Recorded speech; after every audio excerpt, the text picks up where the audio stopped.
Bismillahirrahmanirrahim. Today we are going to discuss Goldstein experiment, which is also known as discovery of proton. ठीक, ये भी belong कर रहा है डिस्चार्ज ट्यूब एक्सपेरिमेंट से. अब देखें, इनिशियली क्रूक्स ट्यूब में क्या देखा था हमने. क्रूक्स ट्यूब में देखा था कि जब रेडिएशंस को जब प्रेशर रिड्यूस किया गया 0.001 मिलीमीटर ऑफ हाइड्रोगायरम के ऊपर, ठीक है, तो वहाँ पर ग्लास ट्यूब या डिस्चार्ज ट्यूब फिल हो गई थी ग्रीन ब्रिलियंट लाइट से, ठीक है. और इसका मतलब कि डिस्चार्ज हो गई जो भी गैस मौजूद थी उसमें, यकीनन वो हाइड्रोजन गैस थी. और कुछ रेडिएशंस ऐसी थी जो कैथोड से ओरिजिनेट हो रही थी, कैथोड से निकल रही थी और स्ट्राइक कर रही थी एनोड के ऊपर. इट मीन्स दैट के जो रेडिएशंस हैं वो कहलाएंगे कैथोड रेडिएशन. और हमने प्रॉपर्टी से स्टडी कर ली थी, तो वो क्या थी, कैथोड रेडिएशन या फिर इलेक्ट्रॉन. तो डिस्कवरी ऑफ इलेक्ट्रॉन के बाद बहुत सारे साइंटिस्ट आए जिन्होंने गैसेस चेंज किया, इलेक्ट्रोड चेंज किए, लेकिन बार बार E/m रेशो सेम आ रहा था. इट मीन्स दैट कि अब मजीद इसमें कोई डिस्कवरी नहीं हो सकती.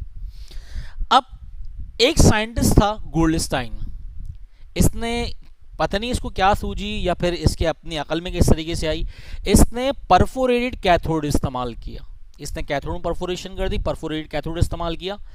एनोड परफोरेटेड इस्तेमाल करने का कोई मकसद ही नहीं था. वजह सिंपल ये थी, जब कैथोड से रेडिएशन निकल रही है, एनोड पे स्ट्राइक कर रही है और एनोड इटसेल्फ ग्लो कर रहा है और एनोड में परफोरेशन कर देंगे तो वो रेडिएशन सीधी पास हो जाएंगी. तो एनोड परफोरेटेड इस्तेमाल करने का कोई फायदा नहीं था. तो यहाँ पर जब कैथोड में परफोरेशन की गई तो क्या देखा भाई, तो यहाँ देखा कि कुछ रेडिएशंस तो ऐसी हैं जो कैथोड से निकल रही हैं, स्ट्राइक कर रही हैं एनोड के ऊपर. तो एनोड तो ग्लो कर रहा है, लेकिन कैथोड या सिंपल वर्ड में एंटी एनोड क्या होगा, कैथोड के बैक साइड के ऊपर रेड कलर की ग्लोनेस हासिल हुई.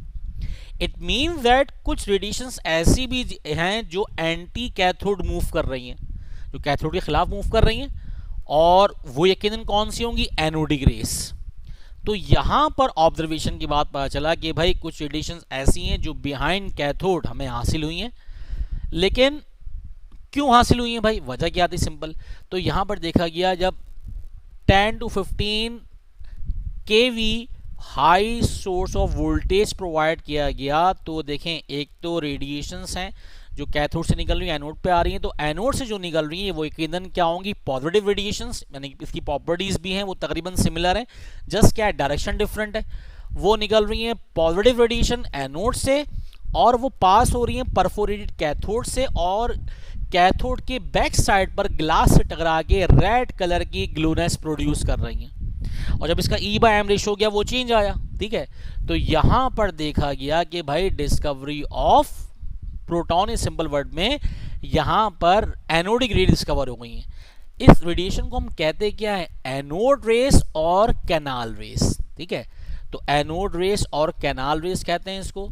यहाँ पर पार्टिकल इस एनोड रेस, अब ये सिंपल क्या है भाई, ये करती हैं कैरी पॉजिटिव चार्ज. अच्छा, हमने जो स्टडी की थी प्रॉपर्टीज की, वो सारी की सारी प्रॉपर्टीज जो कैथोड रेडिएशन की थी वही एनोड रेडिएशन की, कोई चेंज नहीं है.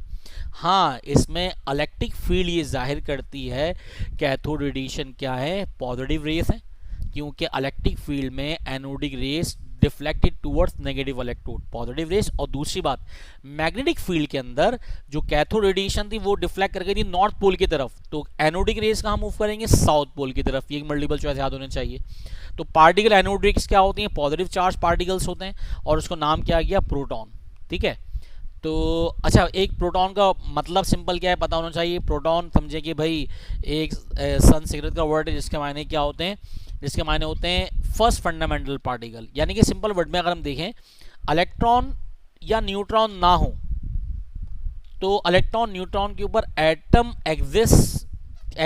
की एग्जिस्टेंस जरूरी नहीं है. अगर प्रोटॉन होगा तो एटम होगा, अगर प्रोटॉन नहीं है तो एटम नहीं है. इसका मतलब जो एक बुनियादी जर्रा बेसिक एटम की एग्जिस्टेंस के लिए वो कौन सा होता है, प्रोटॉन. फॉर एग्जाम्पल, हाइड्रोजन के पास एक इलेक्ट्रॉन एक प्रोटॉन है, कोई न्यूट्रॉन नहीं है. इलेक्ट्रॉन बाहर निकल के चला गया तो एटम तो तबाह नहीं हुआ ना भाई. इसका मतलब हाइड्रोजन एक इलेक्ट्रॉन लॉस करने पर भी वो एटम ही रहा, भले से वो आयन में कन्वर्ट हो गया, वो एटम तो है. इट मीन्स दैट कि एक proton +1 H positive is also known as proton, ठीक है. इसको नाम क्या दिया गया, प्रोटॉन का. यहां पर ये जो था ये डिपेंड कर रहा है किस पर, नेचर ऑफ गैस के ऊपर। अब जब डिफरेंट गैसेस चेंज की गई तो यहाँ पर E/M रेशियो जो था वो क्या आ गया, डिफरेंट। ठीक है, तो E/M रेशियो डिफरेंट क्यों आया, वजह ये थी जैसे जैसे हम गैसेस चेंज करेंगे गैसेस में प्रोटॉन क्या हो रहे हैं, डिफरेंट हो रहे हैं। एक गैस लेंगे जिसमें एक प्रोटॉन है तो E/M मास चेंज हो गया ना भाई प्रोटॉन के ऊपर, यानी मास किस पर डिपेंड कर रहा है, न्यूट्रॉन प्रोटॉन के ऊपर।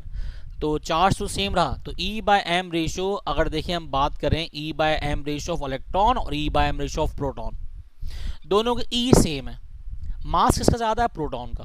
तो E/M ratio of proton is less than as compare to E/M ratio of electron. Important point है ये, प्रोटॉन का E/M रेशियो लेस होता है as compare to E/M ratio of electron से। ठीक है, तो यहां पर डिस्कवरी ऑफ इलेक्ट्रॉन पढ़ ली, तो अगर कोई भी सवाल है तो आप लोग मुझसे कर सकते हैं। तो टिल देन अल्लाह हाफिज़।